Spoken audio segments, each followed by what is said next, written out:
We acknowledge that York Region extends over lands originally used and occupied by Indigenous peoples. And on behalf of York Regional Police and the community it serves, we thank the Indigenous peoples for sharing this land.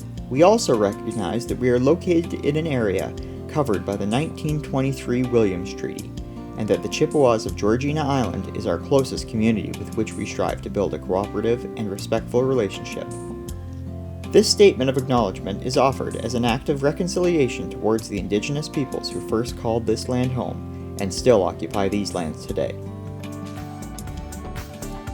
The Community Safety Village presents Storytime at the Village with Miss Emily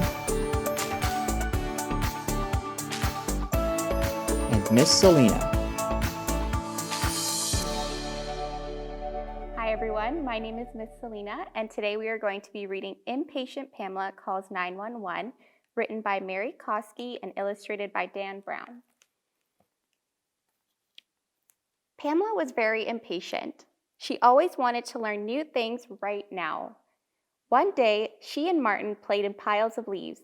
They had a wonderful time flinging leaves high up in the air.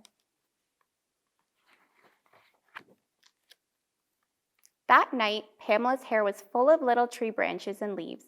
"Mama, will you teach me how to put my hair in a ponytail so it doesn't get tangled?" Pamela asked.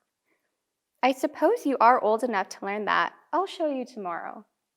"May I do it now, Mama? Please?" Pamela asked. "Tomorrow is soon enough, Pamela. Off to sleep now."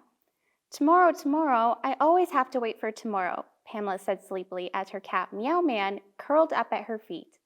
She dreamt of leaves and branches and climbing trees and tangle-free hair.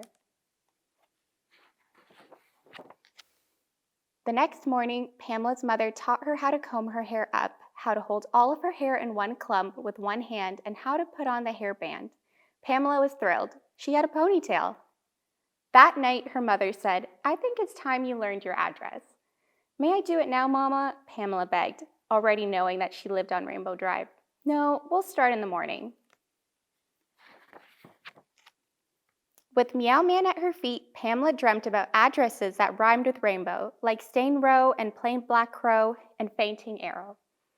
The next morning, her mother said their address aloud over and over again. By lunchtime, Pamela could remember every word. 1405 Rainbow Drive. Pamela went to play with Martin. They played in piles of leaves, they climbed trees in Martin's backyard, and they had snacks on Martin's back steps. Every now and then, Pamela would remember her address.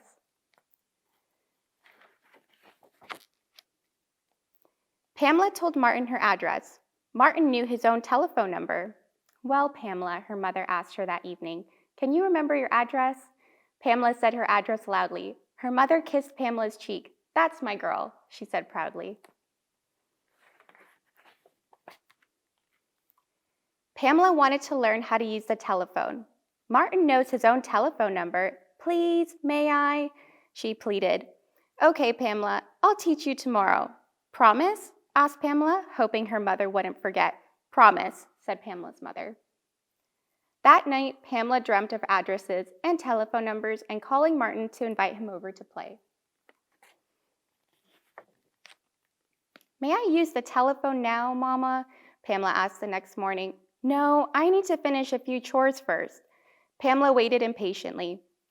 She sat and stared at the telephone, tapping her fingers on all the buttons and pulling on the telephone cord. She waited and waited. She twirled her ponytail around with her fingers. She counted to 10 in her mind. "Can you reach the number keys?" Pamela's mother finally asked. "Yes, I can," said Pamela. "First, you pick up the receiver and listen for a dial tone. Then you press the numbers you want to call." "How will I know Martin's number?" asked Pamela, a little worried. "Here are some important numbers. May I call that one, Mama?" 911? Pamela asked. "No, you may only press 911 if you need help.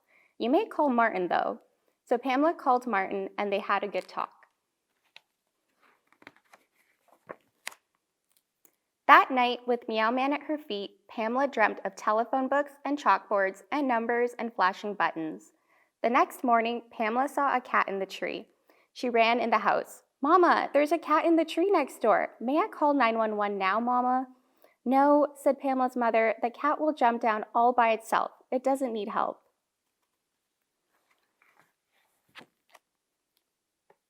Pamela frowned. Then she saw her neighbor, Jessica, trying to push a broken bicycle. "Mama, Mama," Pamela called. "Jessica's bicycle is broken. May I call 911? May I do it now, Mama?" "No, you may only call 911 when a person needs help.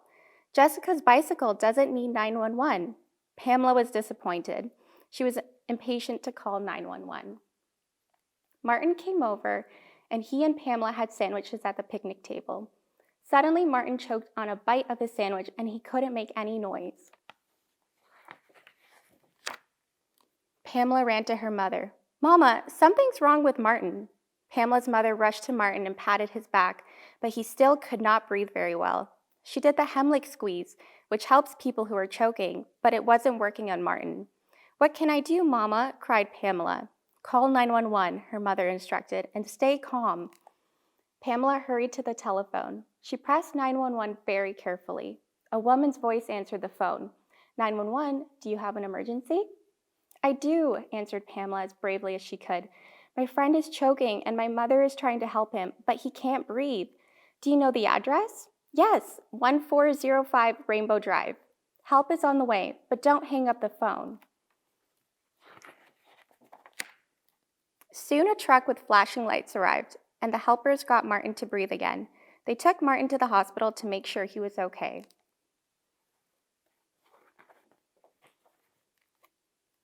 When Martin came home, Pamela got to bring him some ice cream.